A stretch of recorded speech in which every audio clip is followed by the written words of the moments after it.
I bet you've seen a problem at work or school, seen the injustice in the world, maybe the world at large, but maybe just some smaller area that is a big deal to you, but other people don't see it.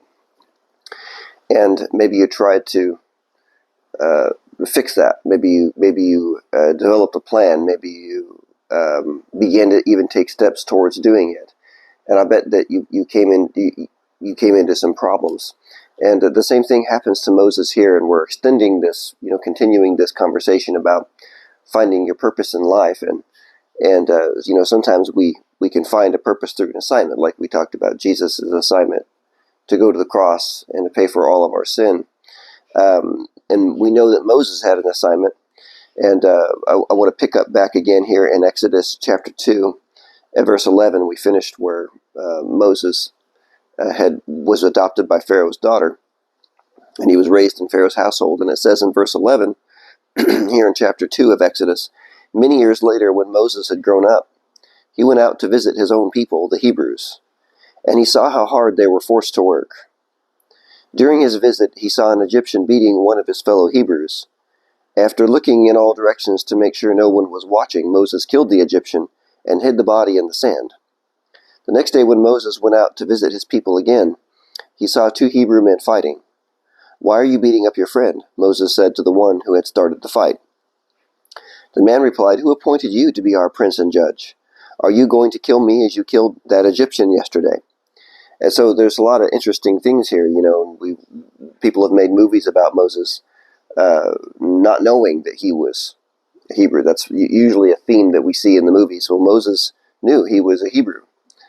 He went out to visit his own people. He saw how hard they were forced to work. So growing up in the world system, how Pharaoh did things. He grew up with all the training of the world, and the best training that the world had to offer, the best training in language and in philosophy, in architecture, in military training. He would have received the best possible training growing up in Pharaoh's household as a prince in Pharaoh's household.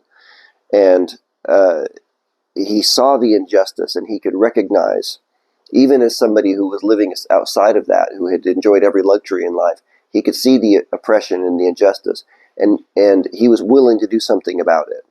And so this is a sweeping thing, whereas, maybe we might look at our lives as much smaller, but it really doesn't matter. If you see a issue at work, something that needs to be done, something in schools, just something in society, something in the community that needs to be done, and you go about your own way of doing it, things can go south very quickly, as Moses found out here. So the man says, "Who appointed you our prince and judge?" Actually, God did appoint him their prince and judge. We see that in the New Testament. It talks about Moses. He assumed that the Hebrews would know that God had sent him to deliver them. So not only did he recognize that something needed to be done, but he actually recognized that it was God that wanted him to do something about it. But instead of using God's ways of doing things, instead of seeking God and finding out how is the best way to address this issue that I can see, this oppression that I can see, he just tried to do it by his own training. He kills the Egyptian, and so makes himself into a murderer inadvertently. He wasn't trying to become a murderer, but that's what happened. And so at the end of that verse, in verse 14, it says, "Then Moses was afraid, thinking, 'Everyone knows what I did.' And sure enough, Pharaoh heard what had happened, and he tried to kill Moses. But Moses fled from Pharaoh and went to live in the land of Midian." Now that's hundreds of miles away, so it was a long, arduous journey through the desert. When Moses arrived in Midian, he sat down beside a well. And so you probably have found yourself in this kind of a situation, even if you're trying to do something for God, where you and I have experienced this too, where you do your best, and it doesn't work out, and it really does feel like you're in a wilderness where you're like, how did I end up here? How in the world did I wind up? I was trying to do something right. I was trying to do something good. And so when Moses arrived in Midian, he sat down beside a well. Verse 16, "Now the priest of Midian had 7 daughters who came as usual to draw water and fill the water troughs for their father's flocks.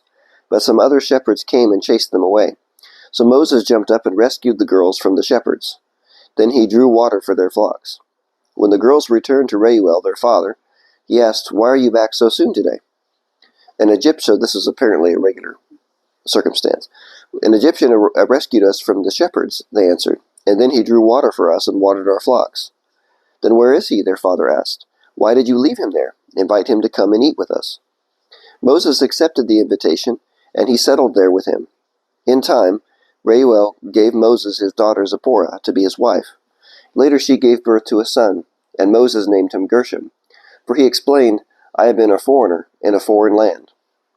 And so this was after Moses had grown up, and he spent quite a long time out there. He spent total 40 years out there in the desert, or on the backside of the desert, if you want to put it that way.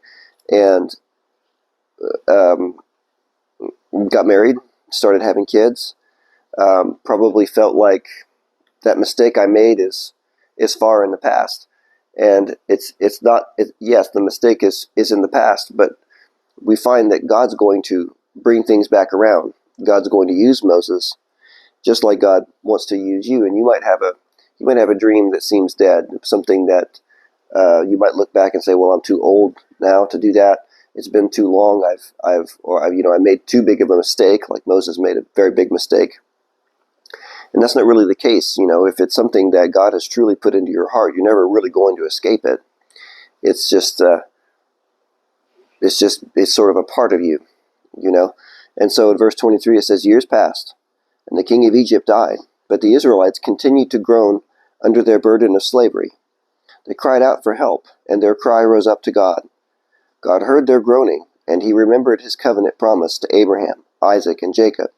He looked down on the people of Israel and knew it was time to act." And there's a translation note here in the NLT that says, acknowledged his obligation to help them, because God had obligated to obligate himself to help the people, and they had been in slavery for a long time. There was other things at play that if you read in Genesis, you find out that God had said there were some things that needed to happen before they could be brought back to the promised land.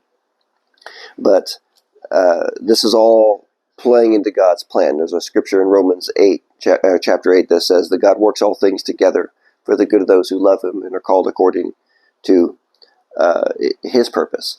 Now, and it made me think, years back I had taught on this back when we were pastoring, and a young man in the congregation said, God really does love everybody, doesn't he? And the question was, well, why would you? I mean, we're looking at Moses, why?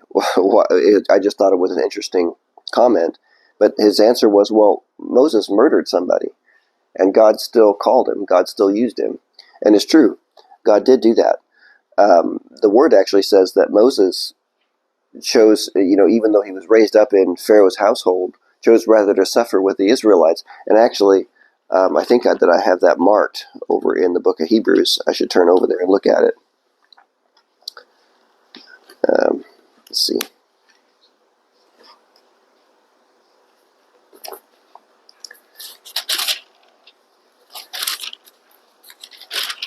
It's going to be here in Hebrews 11. And it says in Hebrews 11:24, "It was by faith that Moses, when he grew up, refused to be called the son of Pharaoh's daughter. He chose to share the oppression of God's people instead of enjoying the fleeting pleasures of sin. He thought it was better to suffer for the sake of Christ than to own the treasures of Egypt, for he was looking ahead to his great reward.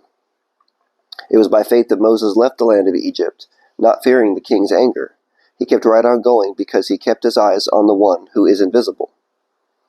And so, really, that is the case. I was thinking about this morning as we were stepping over the threshold to leave the house, that if you're walking with God, the Word doesn't really say, because, we have assignments and things that God's given us to do, and you do see things. You do see problems. You see oppression. You see imperfect systems, or you see things in your job, in your school, like I said, that you could say, well, I can see something that needs to be fixed.